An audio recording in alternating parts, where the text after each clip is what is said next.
भाजपानं 30 वर्षांची मैत्री निभावली नाही. भाजपा 30 महिन्यात शिंदेंना जवळ करतील काय असं म्हणत सुषमा अंधारे यांनी शिवसेनेसह भाजपवर निशाणा साधलाय.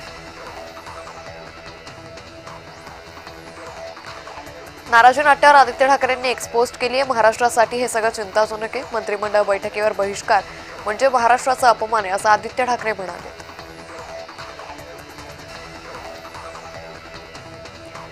रवींद्र चव्हाणांमुळे सरकार अडचणीत येण्याची शक्यता आहे. कल्याण डोंबिवलीत भाजपकडून शिवसेनेला खिंडार पडले.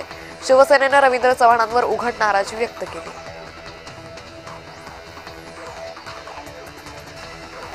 प्रचारात असल्याने मंत्री कॅबिनेटला गैरहजर होते. कॅबिनेटला राष्ट्रवादीचे मंत्रीही नव्हते. आम्ही एक आहोत, महायुतीत वाद नाही असं वक्तव्य बावनकुळे यांनी केलं. भाजपने मिंदे गँगची गाजराची पुंगी कधीच केली होती. आता फक्त ती मोडून खायला सुरू केलं एवढंच.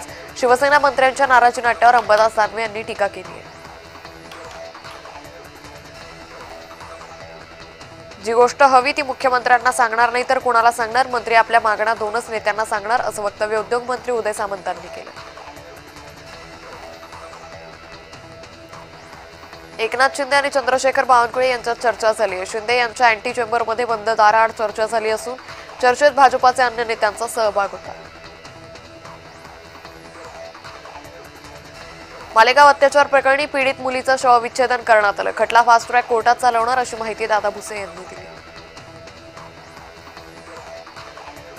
युतीचा धर्म पाळा आणि अंमलबजावणी करा. नाराजी नाट्य शिवसेनेनं सुरुवात केलेली नाही असं म्हणत दादा भुसे यांनी भाजपला उत्तर दिलं.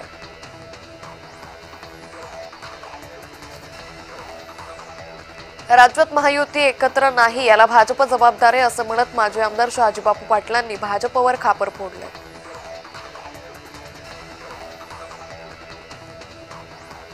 महायुती म्हणून एकत्र लढण्याबाबत चर्चा झाली. सर्वात जास्त जागांवर युती करायची आहे अशी ऑफ द रेकॉर्ड माहिती उपमुख्यमंत्री एकनाथ शिंदे यांनी दिली.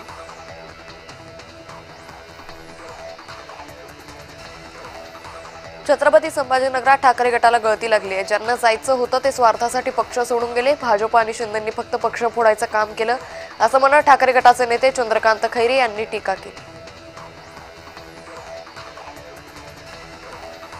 जळगाव जिल्ह्यात महाविकास आघाडीला जोरदार धक्का बसलाय. जिल्ह्यातील सावदा, भुसावळ आणि जामनेर या ठिकाणी भाजपचे 3 नगरसेवक विजयी झालेत. भुसावळमध्ये भाजपच्या उमेदवार प्रीती मुकेश पाटील बिनविरोध विजयी झाले तर सावदामध्ये रंजना भारंबे आणि जामनेरमध्ये उज्ज्वला तायडे या बिनविरोध निवडून आल्या.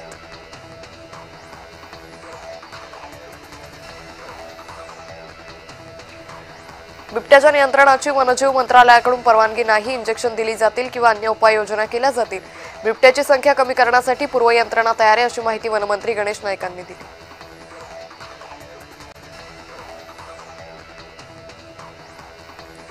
आदित्य ठाकरे यांनी म्हाडाच्या मुख्याधिकाऱ्यांना पत्र लिहिले. वरळी बीडीडी चाळीतल्या रहिवाशांकडे लक्ष द्या. पुनर्विकास प्रकल्पातील रहिवाशांच्या समस्यांकडे लक्ष द्या असं पत्रात लिहिले. भाजप ज्यांना सोबत घेतो त्यांनाच आधी गिळतो. शिवसेना आमदारांचं दुःख मनातून आलेलं आहे. शिवसेनेच्या नाराजी नाट्यावरून वडेट्टीवारांनी भाजपवर निशाणा साधलाय.